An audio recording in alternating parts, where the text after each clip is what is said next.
Salam sehat dan semangat. Suatu waktu saya pernah melihat ada seorang customer yang marah kepada petugas customer service di satu bank. Customer mengatakan sudah menunggu lama, tapi belum juga dilayani. Saat itu antrian memang sedang panjang. Dengan wajah cemberut, customer itu mengatakan, "Lambat betul sih pelayanannya." Itulah keluhan yang disampaikan. Semua orang ingin dilayani dengan cepat dan tepat, juga dengan sopan dan ramah. Itulah kebutuhan dan harapan dari setiap customer. Namun tidak selalu customer itu mendapatkan apa yang dia harapkan. Antara harapan tidak sama dengan kenyataan. Itulah sumber komplain.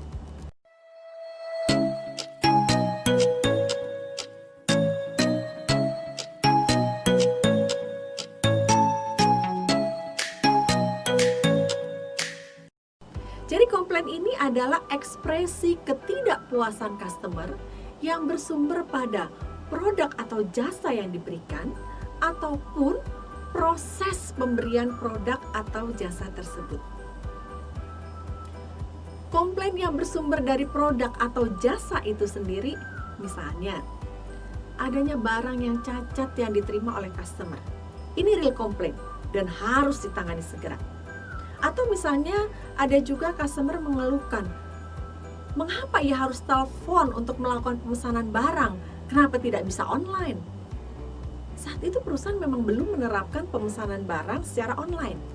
Ini bukan real komplain, tetapi ini bisa dijadikan bahan masukan untuk pengembangan perusahaan.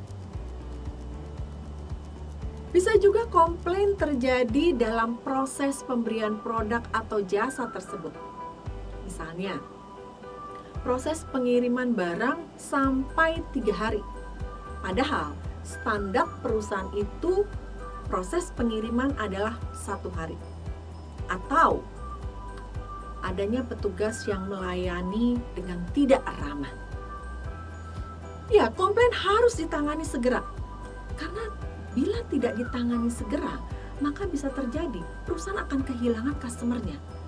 Dan untuk menarik customer kembali, ini jauh lebih besar upaya dan biayanya dibandingkan untuk mendapatkan customer yang baru.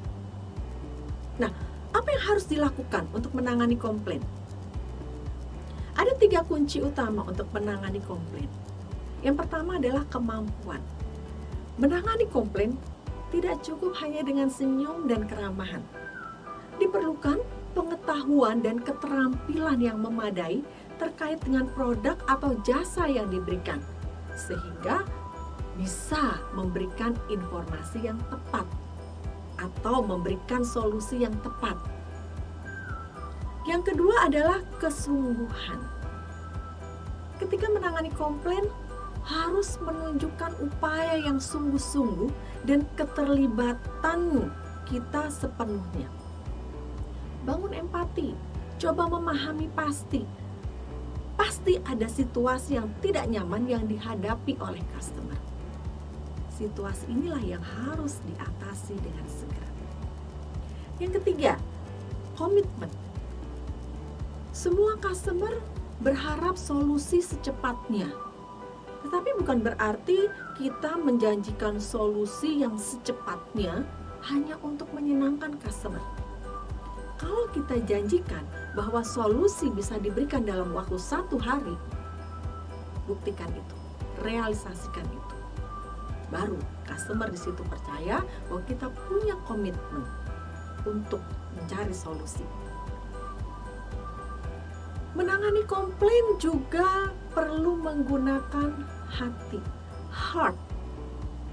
Apa itu heart? Hear. Dengarkan baik-baik apa yang disampaikan oleh customer. Jangan sampai Anda bertanya atau meminta customer untuk mengatakan untuk kedua kalinya. Karena pada saat itu Anda tidak fokus dalam mendengarkan. Kalau sampai ini terjadi, emosi customer sudah makin meninggi. Yang kedua, empathy. Pahami Kenapa customer sampai begitu marah, begitu kecewanya?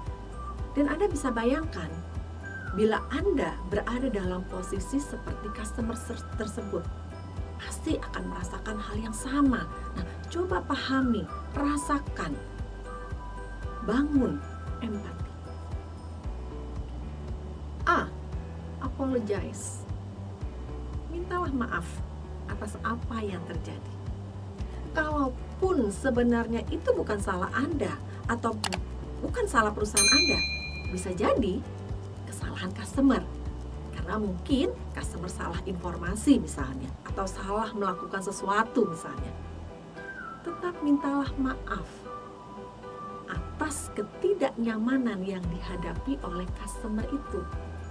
Jadi Anda tidak perlu memposisikan diri sebagai pihak yang salah, tetapi Anda minta maaf atas ketidaknyamanan tersebut.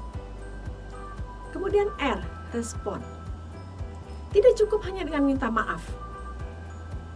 Berikan solusi dengan melakukan tindakan yang nyata, tindakan yang tepat dan cepat. Thanks. Ucapkan terima kasih.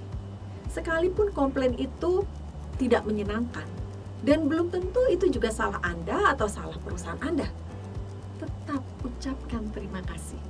Karena adanya informasi yang diterima itu menjadi masukan buat perusahaan untuk melakukan sesuatu yang lebih baik. Jadi kita mengatakan terima kasih atas masukan yang Anda sampaikan. Jangan mengatakan terima kasih atas komplainnya, karena bisa jadi begitu mendengar kata komplain kesannya negatif, customernya makin marah.